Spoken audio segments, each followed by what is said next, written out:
सर्वेभ्यो नमो नमः। रामरत्नमहं वन्दे चित्रकूटपतिं हरिं कौसल्याभक्तिसम्भूतं जानकीकण्ठभूषणम्। आज आपल्या व्याख्यानाचा विषय आहे रामस्तोत्राणी। रामस्तोत्राणी अनेक वचन आहे म्हणून ते स्तोत्र शब्द नपुंसकलिंगी असल्यामुळे स्तोत्राणी असा आहे। नीरहस्व आहे, चुकून तो दीर्घ लिहिला गेलेला आहे सर्वत्र, पण नंतर मग मराठीत म्हणायचं झालं तर रामस्तोत्रे। कालपासून रामाचं नवरात्र सुरू झालेलं आहे।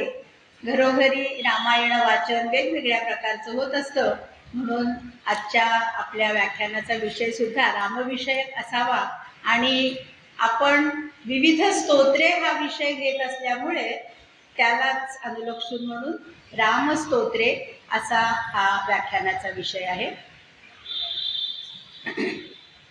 मागच्या म्हणजे शुक्रवारच्या व्याख्यानाच्या वेळेला इथल्या वक्त्यांनी आपल्याला राम महात्म्य असं सांगितलं होतं आणि निरनिराळ्या मला वाटतं पुराणांमधून स्मृतींमधून राम हे जे देवता आहे त्या रामदेवतेविषयीची माहिती आपण पाहिली।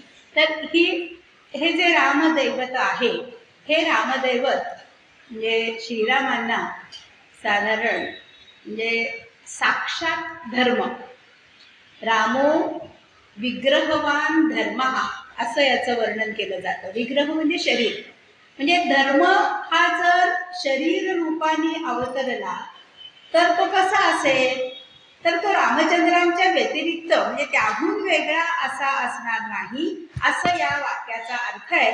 आणि हे वाक्य प्रसिद्ध झालंय रामो विग्रहवान धर्म। म्हणजे राम म्हणजे वेगळा कोणीच नाही, वेगळा आणखी नाहीच, तर राम म्हणजे साक्षात मूर्तिमान असं आपण म्हणतो ना, तसं मूर्तिमान धर्मच, शरीरच राम म्हणजे अशा प्रकारचा म्हणजे धर्माचरण कसं करावं, मग तो कोणताही धर्म असो याचा आदर्श म्हणून राम आपल्याला आपल्या संस्कृतीमधनं वारंवार आपल्या पुढे येतो हे बघितलंय। तर अशा या रामाची स्तुती करणारी अनेक स्तोत्र आपल्या वाङ्मयात आहेत।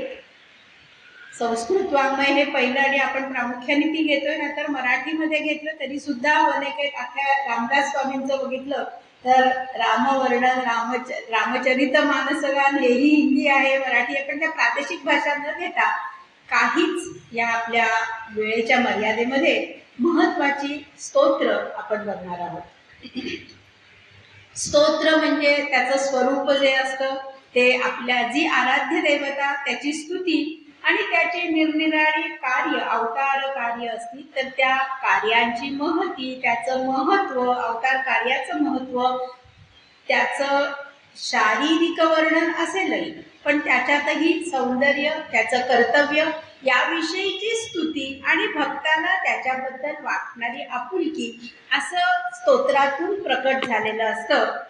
आणि शेवटी मग त्या भक्तांनी त्या देवतेला मागणं मागितलं असेल तर ते मागणं त्याचं एका अर्थाने गारहाणं असं म्हणा असंच असतं। आणि या स्तोत्राचं पठण श्रवण जो कोणी करेल त्याला काय फळ मिळेल ही याला म्हणायचं फलश्रुती असं सर्वसाधारणपणे स्तोत्रांचं स्वरूप असतं। तर रामस्तोत्र सुद्धा याच साच्यामध्ये जी आलेली आहे ती अशाच प्रकारची आहे असं आपल्याला म्हणता येईल। प्राधान्याने ही स्तोत्र आपल्याला कुठे आढळतील, तर वाल्मिकी रामायण जसं आहे त्याचबरोबर रामायणाचे विविध रामायण आहेत। म्हणजे अध्यात्म रामायण आहे, आनंद रामायण आहे, नंतर मंत्र रामायण, अशासारखी जी रामायण आहेत त्या या रामायण ग्रंथांमधून रामाचे स्तोत्र काही कथा ज्या आल्या त्याच वेळेला मग अगस्त्य ऋषींनी किंवा प्रत्यक्ष शिवानी शिव पार्वती संवादातून आलेलं अशी जी रामस्तोत्र म्हणजे असे जी काय वर्णन आली त्याला नंतर रामस्तोत्र असं म्हटलं। आणि मग ती स्तोत्र रामस्तोत्र या सदराखाली श्लोकांचा स्तोत्रांचा संग्रह असणारे अशी जी ग्रंथ आहेत त्याच्यातून आपल्याला आढळतात. मी संस्कृत ग्रंथांबाबतच बोलतेय, मी पुन्हा एकदा आवर्जून सांगते. पण याचबरोबर मग या स्तोत्रांचं स्वरूप कसं असतं, तर हे सर्वसाधारण स्वरूप सांगितलं, पण त्याचबरोबर स्तोत्र संख्या म्हणजे स्तोत्रातल्या श्लोकांची संख्या कशी असेल त्यानुसार त्याचं नाव आहे, हेही आपण मागच्या काही श्लोकांच्या संदर्भातनं पाहिलं होतं. स्तोत्रांच्या संदर्भात काही 8 श्लोक असलेलं स्तोत्र असेल तर ते अष्टक असतं. मग रामाष्टक, त्यातलं आनंद रामायणातलं रामाष्टक ते प्रसिद्ध आहे, ते थोडं आपण बघणार आहोत. त्याचबरोबर मग म्हणजे अनेक त्याचं स्वरूप कसं असेल स्तोत्रांचं त्यानुसार, म्हणजे हे राम रक्षा तिथं प्रसिद्धच आहे. राम म्हटल्यानंतर पहिलं आपल्या डोळ्यासमोर येते ते स्तोत्र म्हणजे रामरक्षा स्तोत्र, हे तर प्रसिद्धच आहे, ते आपण बघणार. पण त्या व्यतिरिक्त राम कवच म्हणजे भक्तांचं रक्षण आपल्या या देवतेनी करावं म्हणून ते स्तोत्रातले जे मंत्र आहेत ते मंत्र जणू त्याच्या शरीराभोवती कवचाप्रमाणे कार्य करतात. आणि म्हणून त्या स्तोत्राला राम कवच म्हणजे निरनिराळी जी काही संकट येतील, भूत पिशाचादी असतील, त्यांनी आणलेली जी संकट, या संकटापासून या स्तोत्रातले जे मंत्र ते त्या भक्ताचं निवारण करतात अशी श्रद्धा आहे. आता प्रत्येक स्तोत्र आणि त्याचं पठण श्रवण करताना ही श्रद्धा त्या भक्ताला किंवा त्या श्रोत्याला उपयोगी पडते आणि तीच त्याला तारून देते, हेही आपल्याला माहिती आहे. कारण त्या श्रद्धेने एक प्रकारचा विश्वास निर्माण होतो आणि मग तो विश्वास निर्माण झाला की भक्त सहजपणे, आता माझा तारक ते रामच आहे, जे रामस्तोत्र असेल तो रामच असेल, शिवस्तोत्रामध्ये तो शिवच आहे, मला तारून येईल, विष्णू असेल, जे दैवत असेल ते मला आता याच्यातून तारून येईल. आणि मग या विश्वासाने ज्या आत्मविश्वासपूर्वक ती कृती तो करतो त्यामुळे आपोआपच संकट दूर होतात किंवा विघ्नांचा नाश होतो. हे प्रत्यक्षपणे त्याचा फायदा असा आहे, असा आपण अनुभवतो. त्या स्तोत्राने जे मनाला स्थैर्य येतं आणि मन खंबीर बनतं आणि मग आपणच धैर्याने खरं तर त्याचा सामना करत असतो. असंही विज्ञानवादी लोक म्हणतात, ते काही असू दे, तो असू दे, पण प्रत्यक्ष फळ काय असतं तर दुरित निवारण होतं, संकटाचं निवारण होतं, विघ्न दूर होतात. म्हणजेच काय होतं, त्या विघ्नांवर मात करण्याची शक्ती आपल्यामध्ये प्राप्त होते. आणि ही आता हा सगळा श्रद्धेचा भाग आहे. मीच केल्याने ती निर्माण झाली असंही म्हणू शकतो, मी प्रयत्नपूर्वक केलं असं तो एखादा माणूस म्हणू शकेल, पण त्या उलट मला परमेश्वराने ही शक्ती दिली हे म्हणणं हे जास्त श्रेयस्कर असतं आणि इतरांनाही ते दुखावणारं असतं असं वाटून सर्वसामान्यपणे असं आपण म्हणतो. तर अशी ही स्तोत्र म्हणून हे त्याच्यात राम कवच अशा प्रकारची स्तोत्र आहेत. पण त्याचबरोबर जसं राम कवच आहे तसं हनुमान कवच म्हणजे रामाची जी भरत कवच अशी ही स्तोत्र अध्यात्म रामायणामध्ये आपल्याला दिसतील. ही कवच स्तोत्र अध्यात्म रामायणामध्ये आढळतात. रामाची स्तुती करणारं जसं मगाशी सांगितलं आपल्याला बुधकौशिक ऋषी त्यांनी केलेली रामरक्षा आपल्याला माहिती आहे.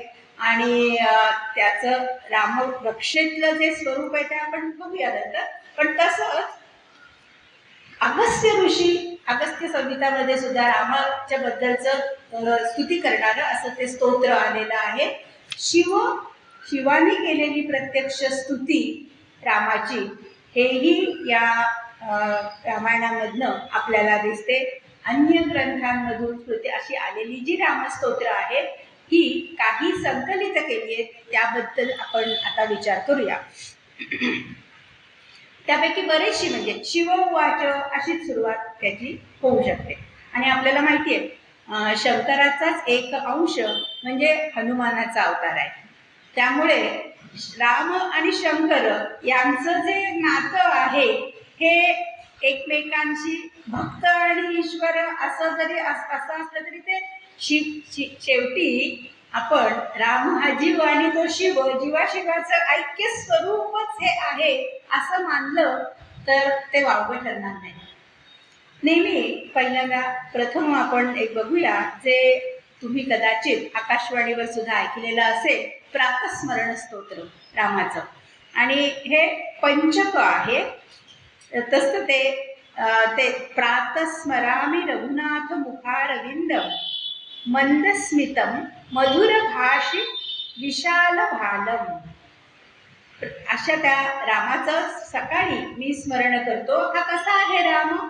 तर रघुनाथ मुखारविंदम, त्या रघुनाथाच्या म्हणजे राघव कुलातल्या, रघुकुलातल्या त्याच्या मुखकमलाचं मी स्मरण करतो. हे मुखकमल कसं आहे? मंदस्मितम, मंद हास्य करणारं, मधुर बोलणारं, विशाल भाल असलेलं, आणि ज्याच्या कानामध्ये कुंडल डोलतात. कर्णावलंबी चल कुंडल शोभी गंडम, त्या कुंडल कानावरची डोळत असल्यामुळे, हालत असल्यामुळे ज्याचे घात शोभून दिसतात. आणि ज्याचे नेत्र, कर्ण नेत्र, असं रामाचं वर्णन नेहमी सर्वत्र येतं. तर असं कर्णांत दीर्घ नयनम, कर्णांत दीर्घ नयनम, कर्णापर्यंत त्याचं म्हणजे विशाल डोळे असलेला असा, आणि सुंदर नयनाभिरामम, अशा त्या रामाचं मी स्मरण करतो. आता 5 श्लोक आहेत. स्मरण करतो प्रत्येक वेळेला तेच शब्द न घेता, एकदा सुरुवातीला प्रातस्मरामी म्हटलं, आता दुसऱ्या श्लोकामध्ये याच रामाचं वर्णन प्रातर भजामी याच प्रकारे येतं. असं तो जो कवी भक्त आहे, हा सुंदर शब्द योजना करून, पण कोमल रचना आहे सगळी. प्रातर भजामी रघुनाथ करारविंदम रक्षो गणाय भयदम वरदम निजेभ्या. हा कसा आहे राम?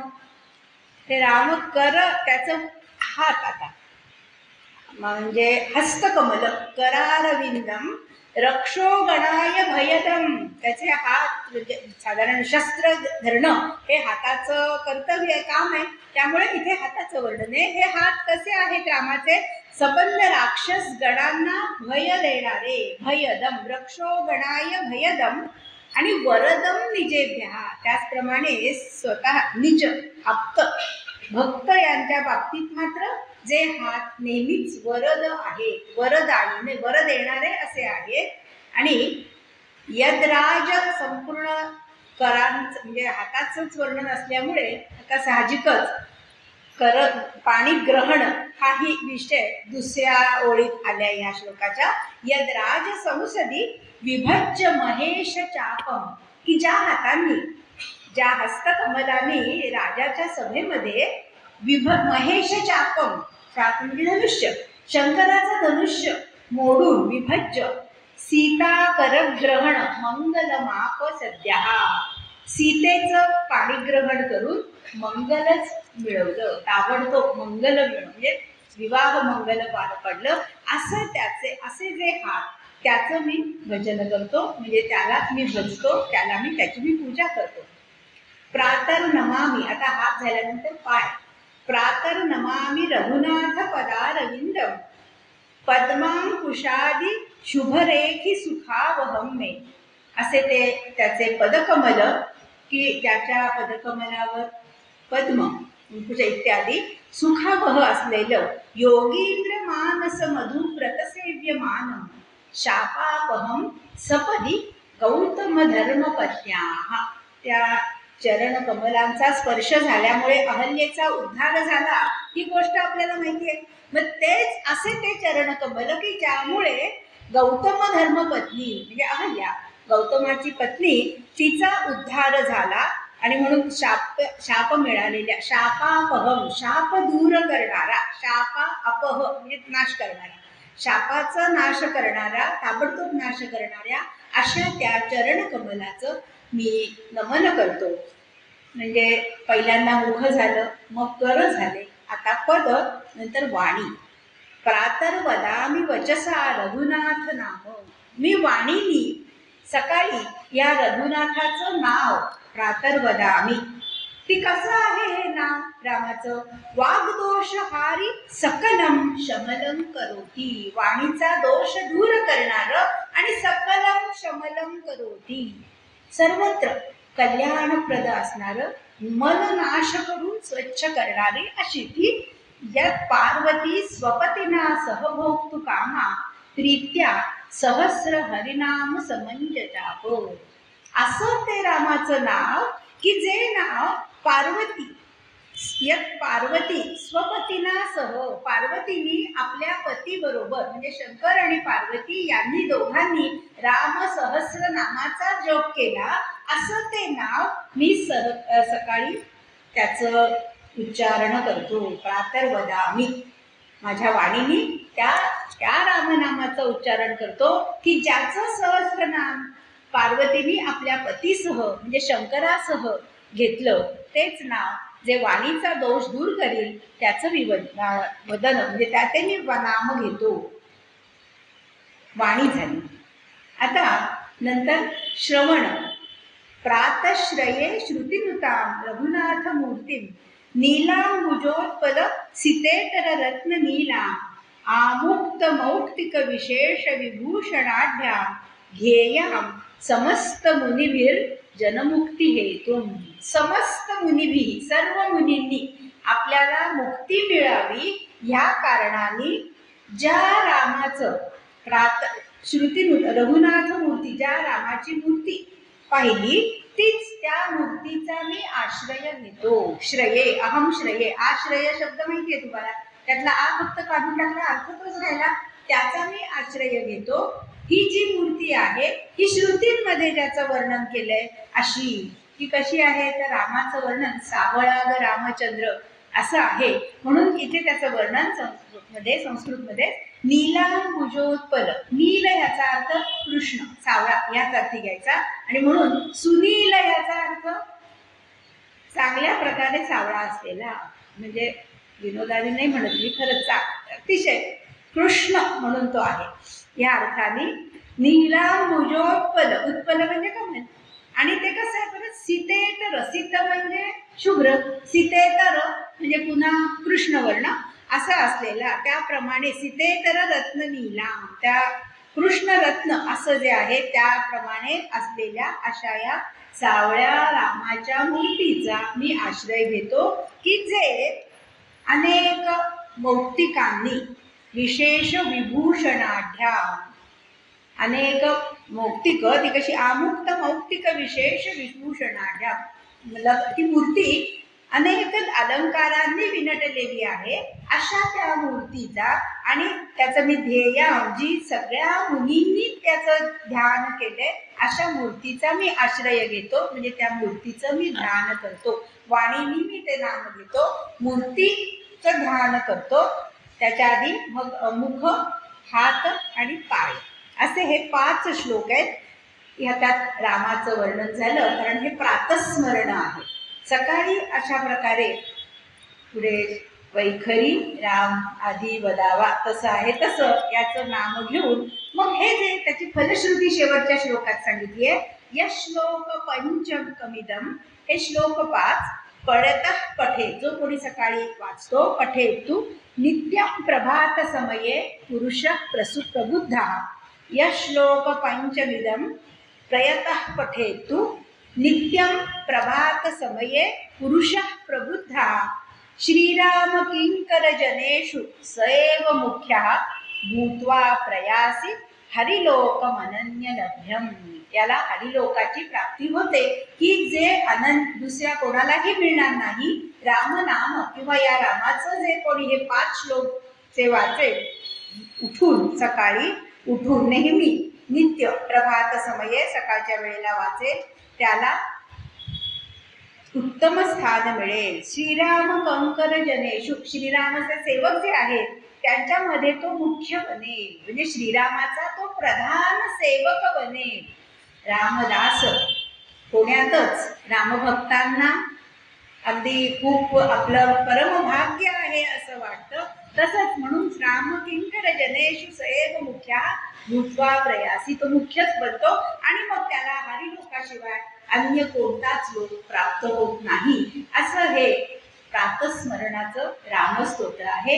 या व्यतिरिक्त रामाष्टक अशासारखीच 2-3 रामाष्टक आहेत. त्यातलं एक आपण आनंद रामायणामध्ये जे आहे ते श्रीरामचंद्रम सततं नमामि असं त्याचं पादुपद आहे. 8 श्लोक आहेत आणि ह्या 8ही श्लोकांमधनं हे येतं. आणि अशा प्रकारचं जे रामाचं स्तोत्र म्हणतील त्याला काय काय मिळेल ही फलश्रुती आहे. तर सुखतो कसा राम आहे. आता इथे रामायणात जसं वर्णन येतं, कारण हे शेवटी रामायण आनंद रामायणातलं आहे, त्यामुळे सुग्रीव मित्रम परमं पवित्रम सीता कलत्रम नवमेघ गात्रम हे रामाचं वर्णन आहे.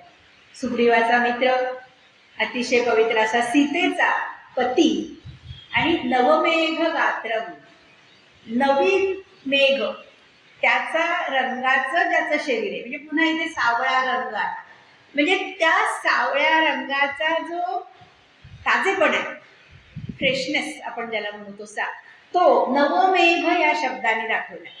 अतिशय नवीन आकाशात कृष्ण असं आलेला आहे, असा खूप पाणी साचून डबडब असा नाही येतो. नवमेघ गात्रम कारुण्य पात्रम शतपत्र नेत्रम श्रीरामचंद्रम सततं नमामि. याचप्रमाणे मग लक्ष्मी विलासम जगताम निवासम लंका विनाशम भुवन, सोपे शब्द आहेत, भुवन प्रकाशम भद्रेव भूदेव वासम शरदिंदुहासम. त्याचं आधीच्या आपल्या प्रातस्मरणामध्ये जसं मंद स्मितम होतं तसं इथे त्याचं आता शरदिंदुहासम, शरद काळातला जो चंद्र आल्हादकता याच्यामध्ये दिसते. कारण शरद ऋतूतला इंद्रनिरभ्र आकाश, पावसाळा संपलेला असतो शरद ऋतूमध्ये, आणि आकाश निरभ्र होऊन जो चंद्र येतो, म्हणून तर कोजागिरी पौर्णिमा, शरदाचं चांदणं याला जे महत्व आहे त्याच्यातला यातल्या नभाची स्थिती ही महत्वाची आहे. आणि त्याचा असलेला चंद्र जो आल्हादकारक, त्याप्रमाणे त्याचं हास्य आहे. शरदिंदू हासम श्रीरामचंद्रम सततं नमामि.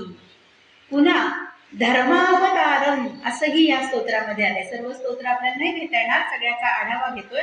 धर्मावतारम ऋतभूमिसारम असा सुखसिंधू सारम, अनेक सुखाच्या सागर त्याचं सारभूत असलेल्या अशा या श्रीरामाचं वर्णन, असं एक त्याच्या अवतार कार्यामध्ये त्याची जी कार्य आहेत किंवा त्याच्यासोबत असलेल्या अशा आप्त परिवार लोकांच्या त्याच्यावरून त्याची विशेषण करून हे रामाष्टक स्तोत्र आपल्याला आनंद रामायणात बघायला मिळतं. याशिवाय आता ही अशी स्तोत्र येतात, पण त्याचबरोबर या रामाची स्तुती तर आहेच सगळ्या स्तोत्रामध्ये. म्हणजे आत्ताची मी जी 2 स्तोत्र सांगितली त्याच्यामध्ये काय आहे, त्या रामाचं नमन आहे, रामाला नमन केलेलं आहे. पण आता रामाला नमन तर आहेच, पण ते रक्षा करावी, त्यांनी रक्षण करावं ह्यासाठी म्हणून रामाची स्तोत्र जी आलेली आहेत ती, त्याचं वर्णन आपल्याला त्याचं प्रामुख्याने सांगणारं म्हणजे रामरक्षा स्तोत्र, आणि त्याचबरोबर दुसरं राम कवच स्तोत्र. हे आपल्याला रामाचं वर्णन करणारी अशी ही स्तोत्र आपल्याला दिसतील. त्यापैकी रामरक्षा आपल्याला माहिती आहे, आणि त्याच्याविषयी मला माहिती नाही आधी इथे व्याख्यान झालं आहे की नाही. बुध कौशिक त्याचं वैशिष्ट्य काय आहे, अजून नंतरच्या काळातलं येते हे स्तोत्र बरंच, पण सर्वत्र म्हटली जाणारी अशी ही रामरक्षा आहे. ती केव्हा, त्याला रामाने आपलं रक्षण करावं, या संसारातल्या हे जे काय सगळी दुष्ट, त्यापेक्षा आपलं रक्षण करून आपलं जीवन कार्य सुखावह व्हावं, हा या रामरक्षा स्तोत्राचा एक महत्वाचा भाग आहे. त्यातनं आणखी हे जे स्तोत्र आहे याची एवढी महती का करत काय असेल, तर स्वप्नात रामांनी दृष्ट असं सांगितलं ना त्या स्तोत्रामध्येच आलंय. बुध कौशिक ऋषींना स्वप्नामध्ये जे आलं तेच त्यांनी सकाळी उठून स्तोत्र रचलेलं आहे, असं त्या रामरक्षा स्तोत्रामध्ये वर्णन आपल्याला येतं. तुम्ही तुमच्या सगळ्यांचीच रामरक्षा पाठ आहे, नित्य पठणांती असल्यामुळे ते आपल्याला लक्षात येईल सुरुवात आणि त्याची कशी आहे. पण त्यातलं मुख्य काय आहे भाग रामरक्षेतला, की रामरक्षा आपण ज्याला म्हणतोय ते काय आहे? शिरोमे राघव पातू इथपासून सुरुवात आहे आणि संपूर्ण देह म्हणजे त्याचा एक एक त्या देहाचा एक एक अवयव घेऊन रामाची वेगवेगळी नावं त्याच्यात बोललेली आहेत आणि त्यांनी आपलं रक्षण करावं असं सांगितलेलं आहे. शिरोमे राघव पातू रामम दशरथात्मजा दशरथाचा मुलगा रामानी आणि राघव अशा यांनी माझं शिराचं रक्षण करावं. त्याच्यानंतर डोक वरपासून खालपर्यंत आलं. शिरोवे राघव पातू नंतर नंतरचा भाग येतो तो भालम दशरथात्मजा हा. त्याच्यानंतर कौसल्य दृश्य डोळे येतात.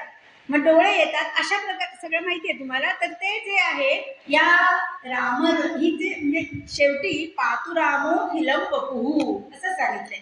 अखिलम वपुहू संपूर्ण शरीर या रामानी त्या शरीराचं माझ्या रक्षण करावं. इथे त्या बुधकौशिक ऋषींनी एका अर्थाने रामाची वेगवेगळी नावं आणि ती वेगवेगळी विशेषणं असं करून रामा अखिल संपूर्ण रामाचं चित्र आपल्या डोळ्यासमोर आणलं. त्याचबरोबर माझे आपल्या शरीराच्या किती बारकाव्याने वर्णन केलेलं आहे अवयवांचं हे सुद्धा त्या रामरक्षेत येतं. आणि ही जे आता हे रक्षा कवच आहे असं मानायचं.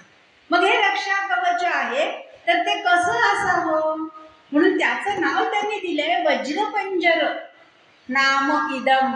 म्हणजे हे जे आता मी हे जे स्तोत्र म्हटलं शिरोपासून अखिलम वपुहू इथपर्यंतच याला नाव वज्रपंजर नामेदम यो राम कवचम आलं ना. राम कवचम वज्रपंजर नावाचं हे कवच आहे.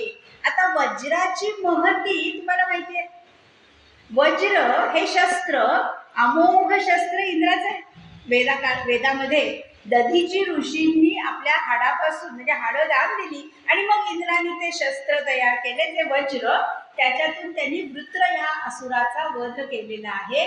असं हे शस्त्र अमोघ शस्त्र आणि जे वेदामध्ये प्रभावी असलेलं असं वज्र. आपल्याला सुद्धा वज्रासम कठीण असे अनेक संतांची सुद्धा वर्णन येतात. म्हणजे ते कठीण आहे असं कवच. कवच पाहिजे म्हणजे कठीण हवं ना ते, कारण ते फोडणं कोणाला शक्य नाही. म्हणून हे वज्रपंजर त्या वज्रात हे आहे त्याचंच वज्र या शरीराचा पिंजरा केलेला आहे आणि मग त्याच्यात माझं शरीर आहे. म्हणजे असं रामाने एक एक अवयवाचं रक्षण केलं की माझा देह कसा बनणार आहे.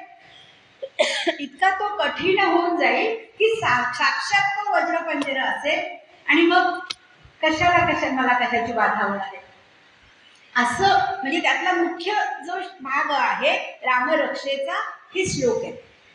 हे 10 श्लोक झाल्यानंतर शरीराचा अवयव सांगणारे वज्रपंजर नामे दैयो राम कवच स्वरे अव्याहताद्य सर्वत्र लभते. मग त्याला लभ मिळेल, यश मिळेल, लाभ होईल त्याचा आणि जय मिळेल, यश मिळेल अशा प्रकारचं.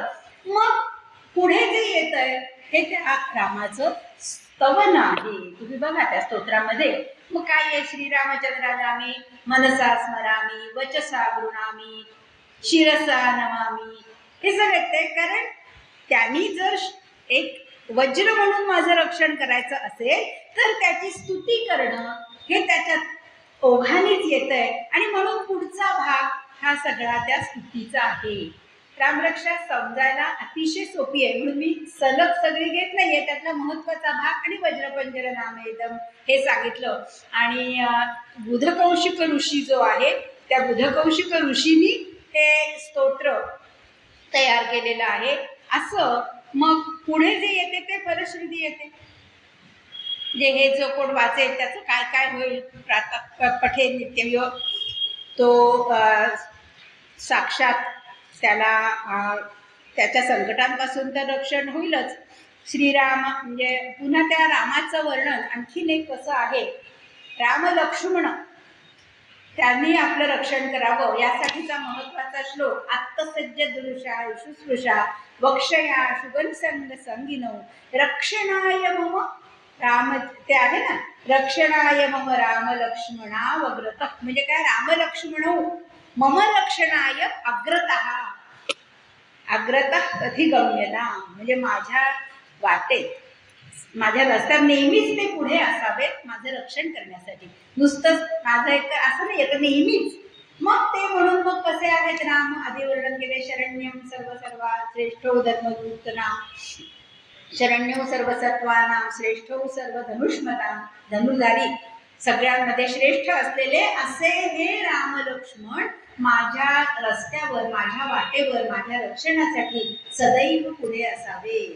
आणि अनेकांनी हा श्लोक म्हणजे जेव्हा भीती वाटते जाताना त्यावेळेला जर श्रद्धापूर्वक म्हटला तर त्याची अनुभूती कशी आलेली आहे अशी वर्णनं आपण वाचलेली असतील. बरोबर कुणीतरी अचानक दोघे जण पुढे येतात आणि ते मला दाखवून देतात. असे अरण्यातनं जात असताना हे अनेक उदाहरणं, जशी नर्मदा परिक्रमा करत असताना ते परिक्रमा करणाऱ्या लोकांना वेगवेगळे अनुभव येतात, तसेच हे रामभक्तांना सुद्धा असे अनुभव आलेले आहेत हे सांगितले. आणि रामाचं संपूर्ण म्हणजे राम लक्ष्मण सीता आणि हनुमान याचं वर्णन करणारा जो श्लोक तो आपल्या दक्षिणे लक्ष्मणो यस्य वामे तु जनकात्मजः पुरतो मारुतिर्यस्य तं वंदे रघुनंदनम. काय अवघड आहे संस्कृत तरी अतिशय सोपं सुलभ असं प्रत्यक्ष ते संपूर्ण की ज्याच्या दक्षिणेला आणि वामांगी सीता आहे, दक्षिणेला लक्ष्मण आहे, पुढे हनुमान आहे, अशा त्या श्रीरामचंद्राला मी नमस्कार करतो. मग हा राम कसा आहे? वेदांत वेद्यः यज्ञेशः पुराण पुरुषोत्तमः जानकी वल्लभ श्रीमान अप्रमेय पराक्रमः. अप्रमेय पराक्रम, ज्याच्या पराक्रमाला दुसरी कोणतंही प्रमाण नाही असं अप्रमेय. दुसरी उपमाच नाही. हे याच्यासारखं आहे असं नाही. म्हणून राम रावणाचं युद्ध कोणासारखं? त्याला दुसरं उपमा नाही. म्हणून संस्कृतमध्ये एक सांगितलंय राम रावणयोर युद्धम राम रावणयोर इव. त्यांच्याप्रमाणेच त्यांचं युद्ध आहे, त्याला दुसरी उपमा नाही. म्हणजे तेच त्याच्यासारखं दुसरं होणं नाही असं जे सांगितलं तशासारखं. मग हे राम त्याचं रामम दुर्वादश्यामम पद्माक्षम पीतवाससम त्याचं पुन्हा वर्णन आलं. स्तुवंती नाम दिव्यै न ते संसारिणो नरहा. रामम लक्ष्मणपूर्वजम रघुवरम सीतापतिं सुंदरम काकुत्स्थम करुणार्णवम गुणनिधिम विप्रप्रियम धार्मिकम. मोठा आहे श्लोक. राजेंद्रम सत्यसंधम दशरथतनयम. काय सगळे शब्द सोपे. श्यामलम शांतमूर्तीम. असा हा लोकाभिराम राम म्हणजे लोकांना आवडणारा असा. वंदे लोकाभिरामम रघुकुल तिलकम. रघुकुलाला ललामभूत ठरलेल्या अशा त्या रामाला रामाला रावणाच्या शत्रूला रामाला मी नमस्कार करतो. ककुत्स्थ तो गोत्र आहे. हे रामकुलातले जे सर्व राजे आहेत राघव कुलातले हे देव दानव युद्धाच्या वेळेला देव जेव्हा बोलावतात त्यावेळेला ते जातात. म्हणून रामाच्या आधीचं जे आहे त्यांनी त्या बोलावलं होतं. मग त्यांनी अट घातली मी युद्ध करेन, पण इंद्राने काय केलं पाहिजे? ककूत माझा त्याच्या खांद्यावर घेतलं पाहिजे. ककूत म्हणजे हा खांदा, याच्यावर उभं राहा म्हणजे इंद्राच्या खांद्यावर बसून तो लढला. आणि म्हणून तो ककुत्स्थ झाला. आणि त्या ककुत्स्थ गोत्रातले सर्व राजे म्हणून ते काकुत्स्थ असे झाले. म्हणजे रामाच्या आधीचे सगळे दशरथ सुद्धा काकुत्स्थ, रघुराजा हाही काकुत्स्थ, कारण ते त्या वंशातले. जसं रघुराजामुळे राघव वंश झाला ना त्या वंशाचं नाव, तसंच तो ककुत्स्थ त्या राजाचं नाव ककुत्स्थ ठरलं का? तर तो इंद्राच्या खांद्यावर बसून लढून त्यांनी त्या असुराचा वध केला, त्यामुळे त्याचं नाव ककुत्स्थ झालं. आणि मग त्या गोत्रातले जे राजे ते सगळे काकुत्स्थ ककुत्स्थ याच्यावर बसलेला. आता अर्थात म्हणजे त्यांनी त्यावेळेला ते रूपक आहे सगळं. ककुत्स्थ म्हणजे ककुदी स्थित, ककुद म्हणजे वशिंड. त्या इंद्राने काय केलं? याच महिषाचं रूप घेतलं आणि त्याच्या वशिंडावर बसून त्यांनी ते युद्ध केलं. आणि म्हणून ते कपूर, आपण मी खांदा म्हटलं तरी त्याचा खरा अर्थ तो आहे, वशिंड जे आहे तो आहे. आणि त्याच्यावर बसून युद्ध केलं, ते जिंकलं म्हणून तो ककुली स्थिता ककुत्स्था, वशिंड असा अर्थ आहे. आणि ते म्हणजे आता मी ते रूपक नाही सांगितलं म्हणून ते त्याच्यावर बसून, त्यांनी सांगितलं पहिल्यांदा मला खांद्यावर घे, आता कसं काय घेणार म्हणून त्यांनी, कारण इंद्राला आपलंही ठेवायला पाहिजे ना काहीतरी मान, त्यांनी ते दुसरं रूप घेतलं आणि त्या रूपात पण त्याची अटही पूर्ण केली. कारण त्याचं संकट तर त्या राजांकडनं, रघुकुलातला जो राजा, आता रघुकुल हे मी आधी म्हणते तो कुल आहे इक्ष्वाकुकुल, आधी त्याचं इक्ष्वाकुकुल आणि इक्ष्वाकुकुलानंतर ते काकुत्स्थ बनलं. मग रघुराजानंतर त्याचं नाव राघव झालं. पण हा दशरथात्मज आहे, म्हणजे हा राघव जो आहे हा दशरथाचा मुलगा, असा हा राम, अभिराम राम असलेला, असं हे सगळं त्याचं वर्णन येतं. आणि ही रामरक्षा, मग त्याचं मग अशी ओळीने मी घेत नाहीये कारण ते आपल्याला माहिती आहेत म्हणून. आणखीन एक सुंदर या रामरक्षेतला स्तोत्रातला श्लोक म्हणजे माता राम मत्पिता रामचंद्र, स्वामी राम मत्सखा रामचंद्र, सर्वस्वं मे रामचंद्रो दयालु, नान्यं जाने नैव जाने न जाने. काय सांगितलं या स्तोत्रातून? अनन्य भक्तीचं हे उदाहरण आहे म्हणजे हा श्लोक.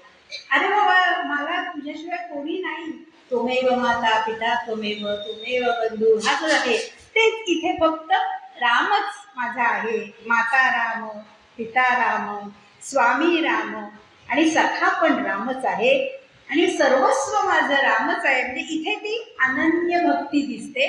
आणि त्यानंतर मग आपल्याला म्हणून तो कसा आहे, शरण्यम सर्व, हे जे सांगितलं सर्व सत्वाना, सगळ्याच सत्वांचं, सत्व म्हणजे प्राणी, सर्व प्राण्यांना शरण जाण्यास योग्य असलेला असा.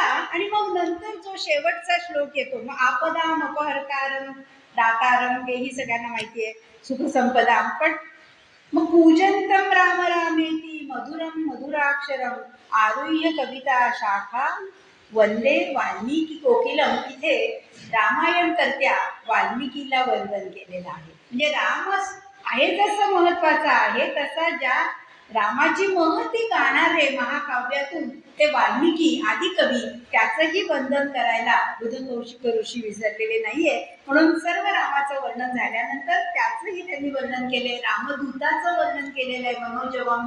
आणि शेवटचा जो रामो राजमणी सदा विजयते रामम रमेशम भजे, या श्लोकाचं एक वैशिष्ट्य म्हणजे रामाची सर्व विभक्तीतली रूप या श्लोकामध्ये दिसतात.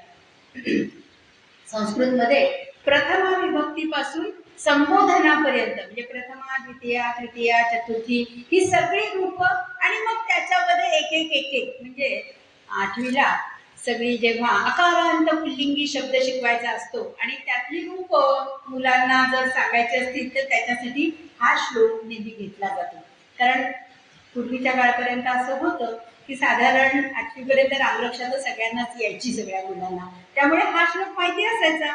मग त्यांना ते रामो राजमणी सदा विजयते प्रथमा झाली म्हणजे राम हा विजयते. मग रामम रमेशम भजे म्हणजे रामाला त्याचं रमेश, रमेचा ईश अशा, कारण विष्णूचाच अवतार आहे ना, त्यामुळे रमेचा ईश अशा रामाचा मी पूजा करतो. रामेणा तृतीया आली, रामम ही द्वितीया झाली म्हणजे कर्म झालं. अशा प्रकारे ते सांगता येतो, त्यासाठी हा उत्कृष्ट श्लोक आहे. म्हणजे एकच नुसतंच रामो रामा असं म्हणत बसण्यापेक्षा जो माहिती असलेला श्लोक आहे त्याच्याद्वारे जर विभक्ती सांगितली तर ती मुलांनाही चटकन लक्षात येते. आणि आपोआप रामदर्शनला श्लोकही म्हटला जातो. आपोआप त्या सर्व रामांच्या नावांनी एकच राम, त्याची विभक्तीतल्या निरनिराळ्या तऱ्हेने त्याचं स्तवन हेही आपोआप घडतं. अशा तऱ्हेने या श्लोकाची महती. म्हणून रामरक्षा आपल्याला ही अत्यंत महत्वाची आहे. तो फक्त श्लोक रामेणाभिहता निशाचरे चमू, राक्षस गण चमू म्हणजे मोठं सैन्य, राक्षसांचं सैन्य रामेण द्वितीया झाली, रामाकडून ठार झालं. रामाय चतुर्थी आली, तस्मै नमः, अशा त्या रामाला माझा नमस्कार असो. रामात पंचमी, रामात नास्ति परायणम परतरम, दुसरं काही श्रेष्ठ नाही रामापेक्षा. रामस्य दासोस्म्यहम, मी रामाचा दास आहे आणि माझं चित्त, माझं मन सुद्धा सदैव रामामध्ये गुंतून पडावं म्हणून रामे चित्तलय सदा भवतु मे. म्हणजे सप्तमीचा कुठल्या कुठल्या विभक्तींचा केव्हा केव्हा उपयोग करावा ह्यासाठी सुद्धा हा श्लोक अत्यंत उपयुक्त आहे. म्हणजे डोळसपणे व्याकरण शिकवताना सुद्धा हा श्लोक उपयुक्त आहे. जाता जाता रामभक्तीही होते. त्यांच्याच परिचयातल्या श्लोकातून हे आपल्याला जाणून देता येतं. अशा प्रकारे भो राम संबोधन झालं. अरे रामा, माम उद्धर, मला माझा उद्धार कर. आणि मग राम रामेती रामेती मनोरामे, हे जे काय नुसतं हे सहस्रनामाप्रमाणेच आहे. वास्तविक या रामरक्षेचे फक्त 38 श्लोक आहेत, म्हणजे 40 पण नाही. 38 श्लोक असलेली ही राम पण आणि त्याच्यात आलेले जे राम रामेती रामेती रमे रामे मनोरमे हे जे नाम आहे हे सहस्रनाम तत्तुल्यम, सहस्रनामाच्या तुलनेचं आहे. आणि म्हणून राम नाम वर ते निवडा. रामाचं नाव तुम्ही आनने, म्हणजे तुमच्या मुखातून रामाचं नाम सतत येऊ दे, कारण हे रामनाम सहस्रनामातून सहस्रनामासारखंच आहे. तत्तुल्यम, त्याच्यासारखंच आहे. हे अशा प्रकारे अत्यंत सोपं असलेलं असं हे रामरक्षा स्तोत्र.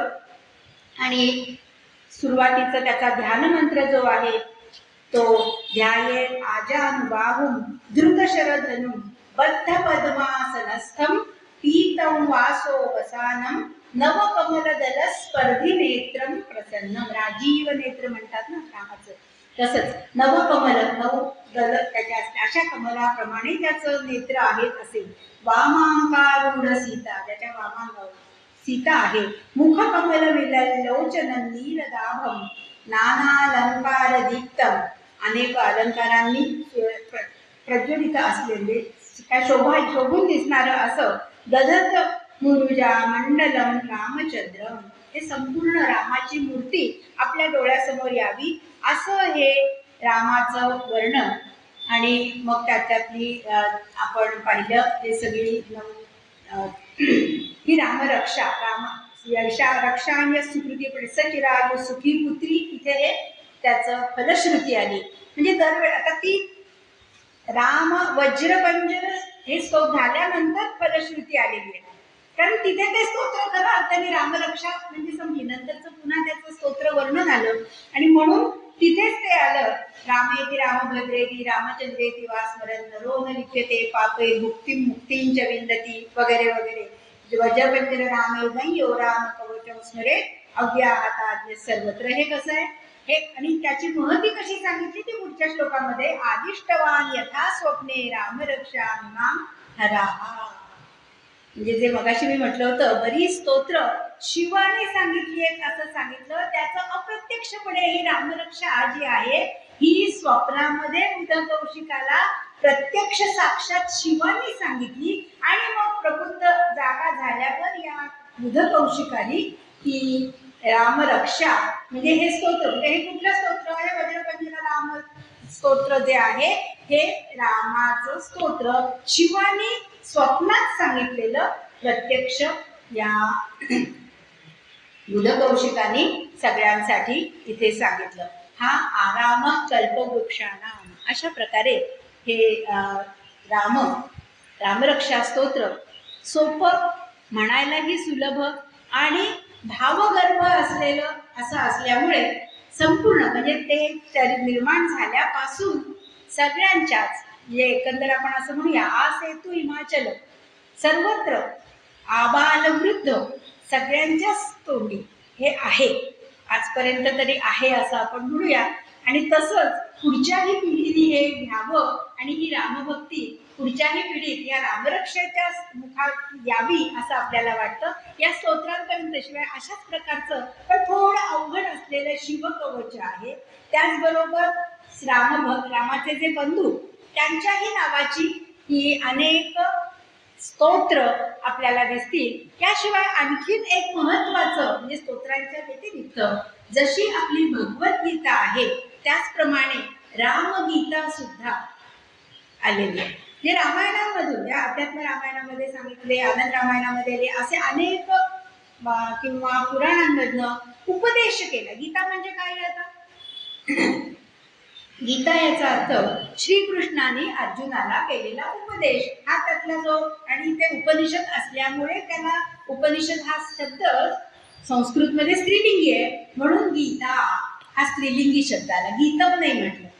पण बाकीचे जे असतात महाभारतामध्ये सुद्धा गोपी गीतम आलंय, गीतम आलंय, पण जे उपनिषदाच्या त्याला योग्यता द्यायची झाली तर ते गीता असं म्हटलंय. पण श्रीमद भगवद्गीता जशी असते तशीच रामाने केलेला उपदेश तो रामगीता म्हणून सांगितलेला आहे.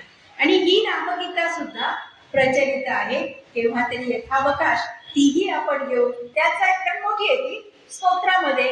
याशिवाय आणखीन कवच सांगितलं, स्तोत्र रक्षा स्तोत्र म्हटलं, नंतर आनंद रामायणातलं एक सांगितलं. पण अशी 3 आपल्याला रामाष्टक ही स्तोत्र आपल्याला बघायला मिळतात. पण सर्वत्र सगळ्यांच्या वर्णनांमध्ये असाच प्रकारचा भाव येतो. पण या रामस्तव म्हणून आणखीन एक मोठं स्तोत्र आहे. ते स्तोत्र जे आहे हे बऱ्याच श्लोकांचं आहे. त्या रामरक्षा म्हणजे तसं आपल्याला रामपूजा म्हणून एक स्तोत्र आहे हे सुद्धा. शिवाय जशी आपण शिवमानस पूजा बघितली तशीच राममानस पूजा असं हे स्तोत्र आहे. पण ते थोडंसं संस्कृत त्याचं अवघड आहे. नंतर 1-2 स्तोत्र अशी आहेत की जे रामस्तवराज असं म्हटलेलं आहे. आणि रामस्तव अर्थात हे नंतरच्या संस्कृत मधलं आहे. रामस्तवराज, नंतर राममानस पूजा, 2 रामस्तवराज आहेत. आणि ते जवळजवळ 100 श्लोकांचे आहे. म्हणजे विष्णू सहस्रनाम जसं आहे तशाच प्रकारचं पण अप्रचलित असलेलं अशी ही रामस्तवराज अशी 2 स्तोत्र आहेत. आनंद रामायण आहे, अध्यात्म रामायणातली स्तोत्र आहेत. अशी अनेक रामस्तोत्र. पण माझ्या तरी वाचनात अजून शंकराचार्यांनी रचलेलं रामस्तोत्र असं माझ्या पाण्यात आलं नाही. कदाचित माझा जरा वेळ कमी पडला असेल बघायला. पण जर मिळालं तर मी आवर्जून कधीतरी सांगेन. आतापर्यंत तरी म्हणजे शंकराचार्यांची जी स्तोत्र संग्रह आहे त्याच्यातनं नद्यांची आहेत, अनेकांची आहेत, कृष्णाची तर आहेतच, आत्मा आहे, आत्मशक्य आहे, अनेक स्तोत्र आहेत. पण मी रामस्तोत्र आहे का असं बघत होते. पण मला आता अजून म्हणजे कदाचित मला वेळ मिळाला नाही असंच मी म्हणेल. वेळ मिळाला नाही म्हणजे मी काढला नाही, अनेक व्यापारमध्ये राहिल्यामुळे असेल, कारण अनेक असतील. पण आज मी इथे आपल्याला हे शंकराचार्यांचं स्तोत्र आहे असं माझा प्रयत्न होता, पण मी नाही सांगू शकत आहे याची मला मनातनं खंत वाटते. पण तरीही अध्यात्म रामायण, आनंद रामायण, नंतर अगस्त्य संहितेमधलं ही स्तोत्र रामाचं जे आहे हे थोडं अवघड आहे. पण ते मनोज्ञ निश्चित आहे आणि आनंद वाटतो. पण त्याला संस्कृत थोडस समजायला पाहिजे. कारण ती रचना जरा जसं आपण शिव स्तोत्र पाहिलं होतं त्याच्यातली जी रचना होती पुष्पदंताची अवघड आहे, म्हणायलाही अवघड आहे, समजायलाही अवघड आहे. तसंच ती हे आता स्तवराज जे सांगितलं किंवा अगस्त्य संहितेमधलं आलेलं जे रामाचं स्तोत्र आहे ती अशा प्रकारची आहे की ज्याच्यासाठी आपल्याला स्वतंत्र 2-3 तास घेऊन ते बदलावं लागेल. पण साधारण स्वरूप काय आहे अशा तऱ्हेने आज मी जे एक मोठं रामस्तोत्राणी असं जे म्हटलं होतं म्हणजे ते संस्कृत नाव दिलं होतं. पण रामस्तोत्रे असं त्याचं मराठीतलं नामकरण होईल. तर या रामस्तोत्रांची ओळख आणि मग नंतर मराठीत तर आपल्या भाषेतही रामचंद्रांवर अनेक स्तोत्र, अनेक कवनं आहेत. एक प्रकारे गदिमांचं गीत रामायण हे रामस्तोत्र म्हणावं. रामायण आहे पण त्याच्यातही ते रामस्तोत्रच नदीच्यात संपूर्ण अनेक कवनांमधून आलेलं रामचरित्र आहे. मग रामचरित्र हिंदीमध्ये रामचरित्र मानस त्याचंही झालेलं पुन्हा सुश्लोक मानस नावाचं डॉक्टर श्रीखंडे यांनी केलेलं अतिशय सुंदर असं खंडात्मक काव्य. त्याच्यामध्ये सुद्धा मराठीतून रामस्तुती आलेली आहे. ही रामस्तोत्र होती. रामदासांची तर आहेतच. करुणाष्टक आहे. राम तापे तापलो रामराया निरसी मोहमाया अचपळ मन माझे नावरे आवरिता तुझं न होतो धावरे धाव आता. अशा प्रकारे अनेक रामस्तोत्र आपल्याला बघता येतील. पण प्राधान्याने मी आज संस्कृत ग्रंथामधले आणि ते सुद्धा प्राचीन ग्रंथांमधली रामस्तोत्र आपल्याला सांगितली. आणि आता शेवटी कल्याण करी रामराया असं म्हणून मी या माझ्या व्याख्यानाची सांगता करते. धन्यवाद.